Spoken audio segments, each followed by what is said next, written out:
Yes or no? Does Islam propagate acts of forgiveness? Just ask the question, does Islam propagate acts of forgiveness? Of course, yes. And every chapter, every surah of the glorious Quran begins with the formula, Bismillah ar-Rahman ar-Rahim. In the name of Allah, most gracious, most merciful. So why does it... Yes, sister. Second part of the question. And the second part of the question is, why does it permit? Why does Islam permit honor killings? Honor killing? Yes. What do you mean by honor killing, sister? Honor killing, the right to avenge your brother's blood in the name of Allah.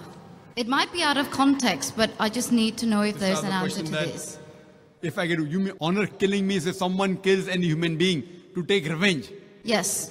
That's what you mean? Yes, because I've read a few books, and a lot of the times people have said that they are allowed to kill their brother or to kill somebody else because their brother has been killed by another human being. This was also a good question, that if Islam propagates act of forgiveness, why does it permit honor killing? Yes. Why does it permit? That's a very good question.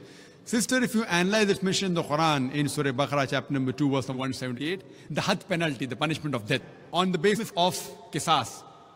And Allah also says in the Quran, in Surah Ma'idah, chapter number 5, verse number 32, if anyone kills any other human being, whether it be Muslim or non-Muslim, unless it be for murder or for creating mischief in the land, it is as though he has killed the whole of humanity. So as a general rule, if any human being kills any other human being, it is as though he has killed the whole of humanity, except under two circumstances. Unless it is for murder or for creating mischief in the land. Now, there are two exceptions where Islam gives permission where you can kill any other human being. Number one is, if that person has committed murder, which comes in your scope of question, honor killing. Number two is if he is creating fasad, corruption in this land. Again, this is not compulsory.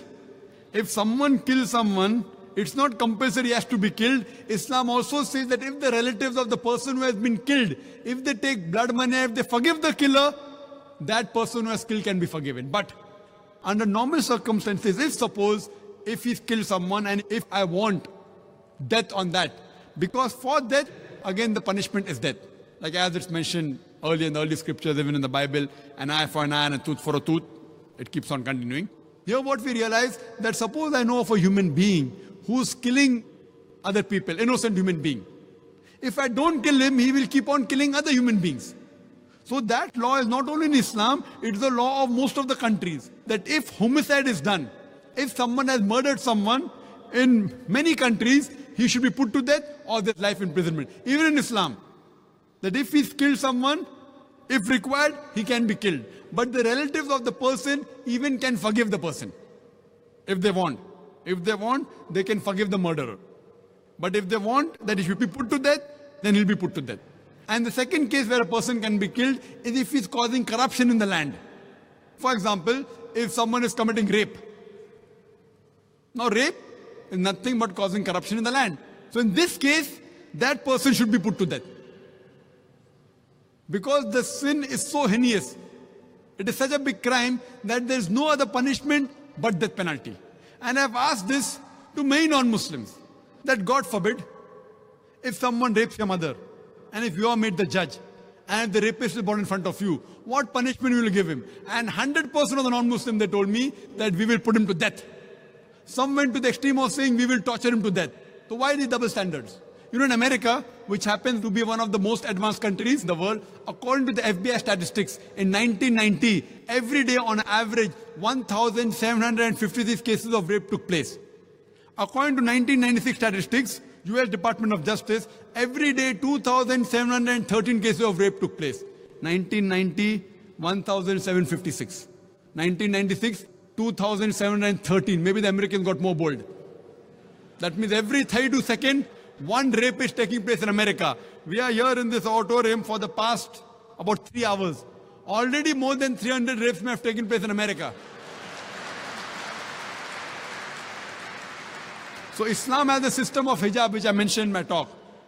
That when a man looks at a woman, he should lower the gaze. The woman should follow the Islamic hijab, which I mentioned earlier. After that, if any man commits rape, he gets capital punishment. Even the American law says that 7 years rigorous imprisonment for a rapist, but most of the times he's let free. So when you ask even a non-Muslim, what punishment will you give? 100% say we'll put him to death. There was one American who was a smart aleck. In America, he told me, Brother Zakir, first I will give him 5 years rigorous imprisonment. I told him, do you know, according to the States of America, out of those that commit rape, after the imprisonment, after they're let free, more than 95% commit rape again. So if you want your daughter and your mother to be raped again, you're most welcome. I don't want that. So he said, if that's the case, in the first time itself, I put him to death. So in such cases, where there's corruption of land like rape, etc., Islam gives permission, death penalty can even be given for that case. Hope that answers the question, sister.